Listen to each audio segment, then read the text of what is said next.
नमस्कार दोस्तों, आपका स्वागत है हमारे चैनल अमृत कथा कहानियाँ में।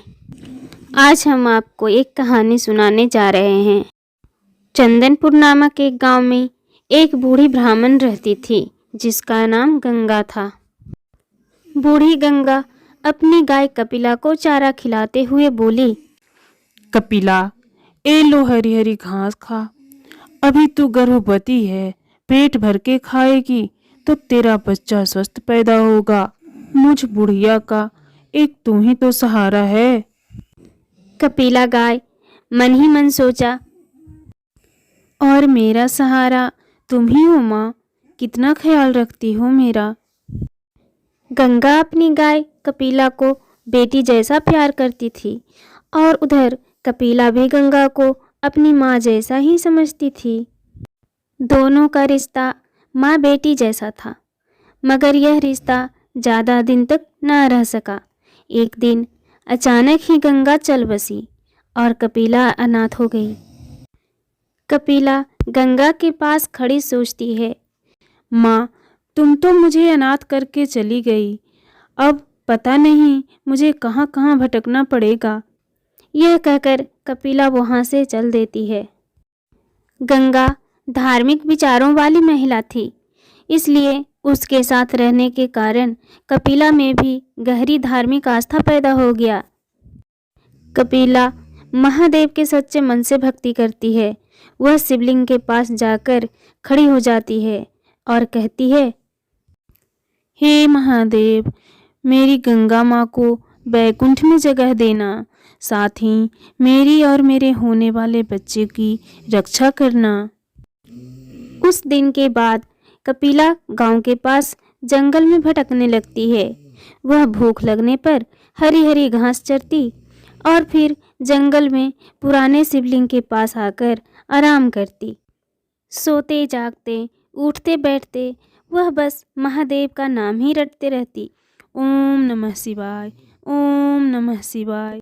एक दिन कपिला की जोर से भूख लगी तो वह सोचती है, आज तो बहुत भूख लगी है, नदी के पास कोमल कोमल घास खाने का मन है, आज उधर ही जाती हूँ।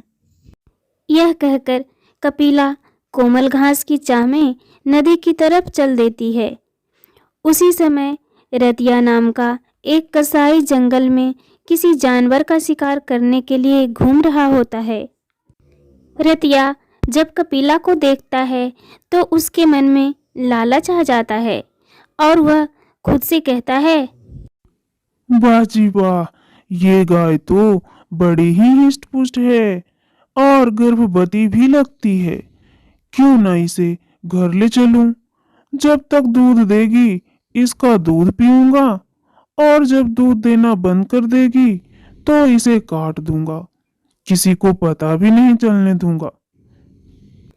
यही सोचकर रतिया गाय को अपने घर ले आता है और सबसे छिपाकर घर के पीछे में बांध देता है। और गाय जब रंभाने लगती है तो रतिया उसके सामने घास रख देता है और कहता है, अरे, मैं एक कसाई हूँ, जानवरों को मारकर उनका मांस बेचना और खाना मेरा पेशा है। पर याद रख, तू जब तक मुझे दूध देती रहेगी मैं तुझे नहीं मारूंगा। कसाई की यह बात सुनकर कपिला बहुत घबरा जाती है, मगर फिर मन ही मन तसल्ली देते हुए खुद से कहती है, अरे, भले ही ये आदमी कसाई है, मगर फिर भी मैं जब तक इसको दूध देती रहूंगी यह मुझे नहीं मारेगा, इसलिए मैं इसकी बात पर भरोसा कर लेती हूँ। यही सोचकर कपिला शांत भाव से कसाई के घर रहने लगती है। कसाई कपिला की खूब सेवा करता और उसे पौष्टिक आहार देता। इस कारण कुछ ही दिनों में कपिला की सेहत और भी अच्छी हो जाती है। यह देखकर कपिला खुश हो जाती है और मन ही मन सोचती है, यह कसाई तो मेरा बहुत ख्याल रखता है। जब मेरा बच्चा जन्म लेगा और मेरे थनों में दूध उतरेगी तब मैं इस कसाई को दोनों वक्त बाल्टी भर भर के दूध दूंगी। मगर रतिया तो एक कसाई ही था और इसी कारण उसे हर जानवर में मांस ही दिखता था। वे अपने घर कोई भी जानवर पालता तो उसे काटने के लिए। एक दिन उसके पास मांस का एक बड़ा ऑर्डर आता है तो वह कपिला की ओर देखते हुए कहता है, क्यों ना इस गाय को काट कर बेच दूं? अरे कैसे पता चलेगा कि मांस गाय का है या जंगली भैंसे का? यही सोचकर कसाई कपिला को काटने के लिए तैयार हो जाता है और कपिला थर थर कांपते हुए महादेव को याद करती है और कहती है, हे महादेव, मैंने तेरे मन से भक्ति की है, मेरी भक्ति की लाज रखो। इस कसाई से मेरे और मेरे गर्भ में पल रहे बच्चे की रक्षा करो।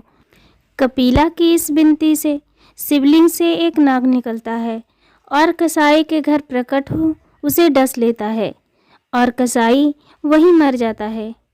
और महादेव की कृपा से कपिला कसाई के कैद से आज़ाद होकर जंगल की ओर चली जाती है और कहती है, हे महादेव, तूने मेरी और मेरे गर्भ में पल रहे बच्चे के प्राण को बचाकर हम पर बहुत बड़ा उपकार किया है। उस दिन के बाद कपिला जंगल में रहने लगती है। धीरे धीरे बच्चे को जन्म देने का समय निकट आता है तो कपिला का घूमना कम होता जाता है। वह एक पेड़ के नीचे आराम करती और उसी के आसपास चर लेती। वे हर समय अपने होने वाले बच्चे के बारे में सोचती और कहती, मैं अपने बच्चे को भी महादेव की भक्ति के लिए प्रेरित करूंगी। एक दिन कपिला घास चरने जाती है तो उसे प्यास लगने लगती है। मुझे तो बहुत प्यास लगी है, पर थक भी तो गई हूँ। फिर नदी पर पानी पीने जाना ही पड़ेगा। यही कहकर कपिला नदी पर पानी पीने के लिए चली जाती है और जब वह पानी पी रही होती है तो अचानक से उस पर एक भूखे बाघ ने पीछे से झपट पड़ता है और उसकी टांग को अपने जबड़ों में जकड़ लेता है। खून निकलने लगता है और कपिला दर्द से कराह उठती है और कहती है, आह, हे महादेव, मेरी रक्षा करो, मेरी रक्षा करो। कपिला जैसे ही महादेव को याद करती है, महादेव उसके सामने प्रकट हो जाते हैं और कहते हैं, बाघ, तुम अपने भोजन के लिए कोई और शिकार ढूंढो। कपिला मेरी भक्त है और मैं अपने भक्त की हमेशा रक्षा करता हूँ। यह सुनते ही बाघ वहाँ से चला जाता है और महादेव अपनी दिव्य शक्ति से कपिला के घाव को ठीक कर देते हैं। फिर कपिला को अपना आशीर्वाद देते हुए कहते हैं, कपिला, मैं तुम्हारी भक्ति से बहुत प्रसन्न हूँ। आज के बाद तुम और तुम्हारा होने वाला बच्चा सदैव सुखी रहेंगे। अब तुम पर कोई संकट नहीं आएगा। ऐसा कहकर महादेव अंतर ध्यान हो जाते हैं और कपिला जंगल में आगे बढ़ती है तो उसे एक महात्मा मिलते हैं। महात्मा जी कपिला से कहते हैं, हे गौ माता, मेरी आपसे विनती है कि आप मेरे साथ मेरे आश्रम में चलें। इससे हम साधुओं को आपकी सेवा और आपके अमृत समान दुग्ध पालन करने का अवसर मिलेगा।